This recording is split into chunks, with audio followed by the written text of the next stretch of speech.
Hello, my name is Jussaume, and this case study video is going to cover the redesign of my Alice in Wonderland book cover, which I designed during my ninth quarter in my typography class in my bachelor's degree. Um, I decided to redesign this because I wasn't totally happy with the original design, and I just didn't like the color or the feel of it. And during that time, we were given the assignment. We had a couple books to choose from, and this is the one I decided to go with. I thought I could come up with the best design for the Alice in Wonderland. The assignment started off where we had to design a drop cap for the book, for the first paragraph the book started off with, and I liked the drop cap came out. I thought it went great.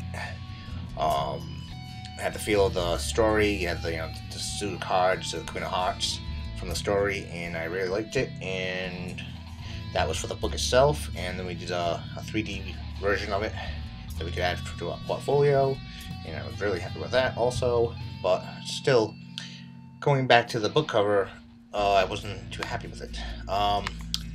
So the idea to redesign this to fully go with when I did it, I said, hey, I'm gonna go back to it at some point and redesign it. But what really got me to redesign it was when I was looking at my portfolio.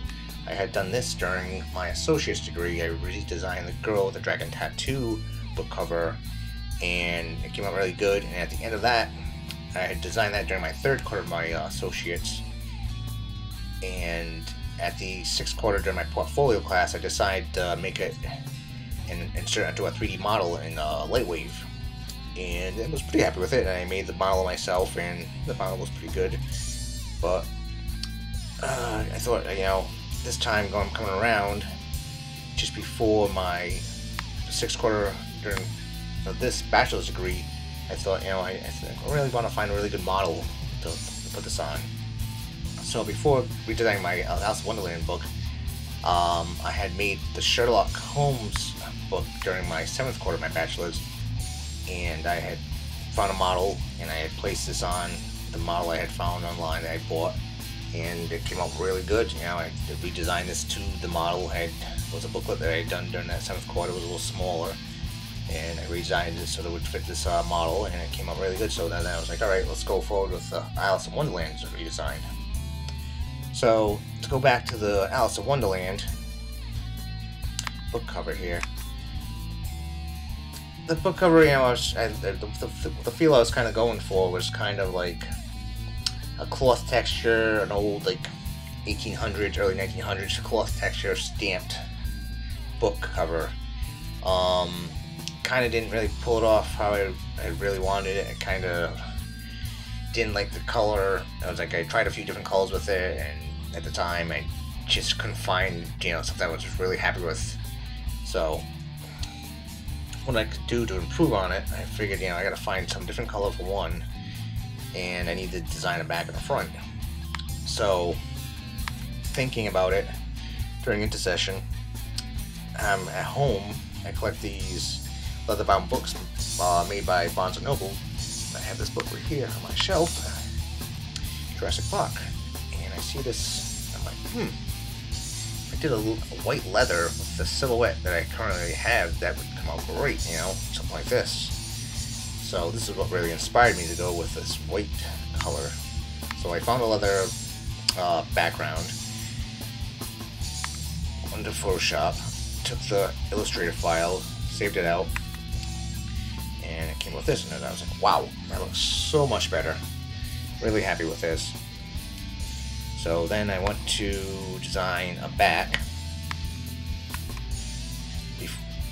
Designed this in the back of the cat itself in Illustrator. I had found this cat online, and I was like, alright, but I decided I could definitely improve on this design that I had found online for the back here for the silhouette. And I changed the eyes, the mouth, I added a nose, I changed the ears, made the tail a little stretched out, kind of made this a little more wicked looking.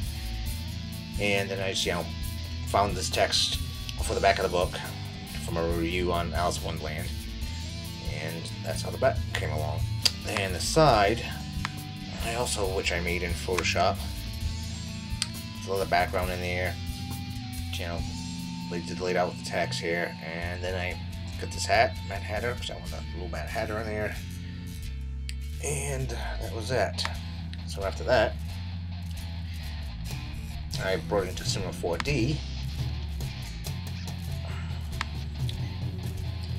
Did the layout of the books how I wanted them, textured them, placed the textures on each of the cover side, and then I had lit it, but I was having trouble with the lighting. I just couldn't get it lit right. I was having some issues here.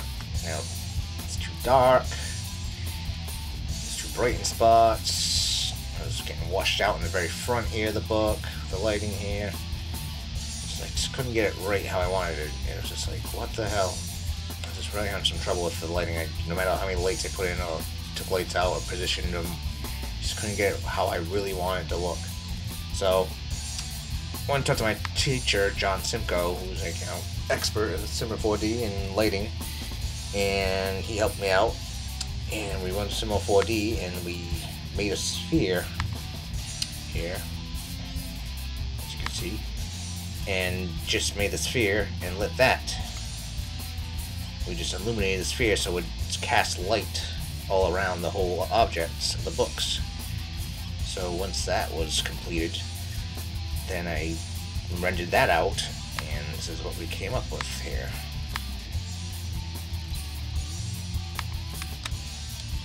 It came up much better, and I was getting much more definition. The shadows weren't so dark, the bright spots weren't so bright, and I could see, it's still a little bright here, but it was much better, and I was pretty much happy with the finished outcome. And this is a really nice piece for my portfolio, and it came out really good. I'm really happy with it, and this is one of the areas to graphic design that I really enjoy doing, is book covers along with posters. So in conclusion, happy with the outcome, and that is my case study for the Alice in Wonderland book cover.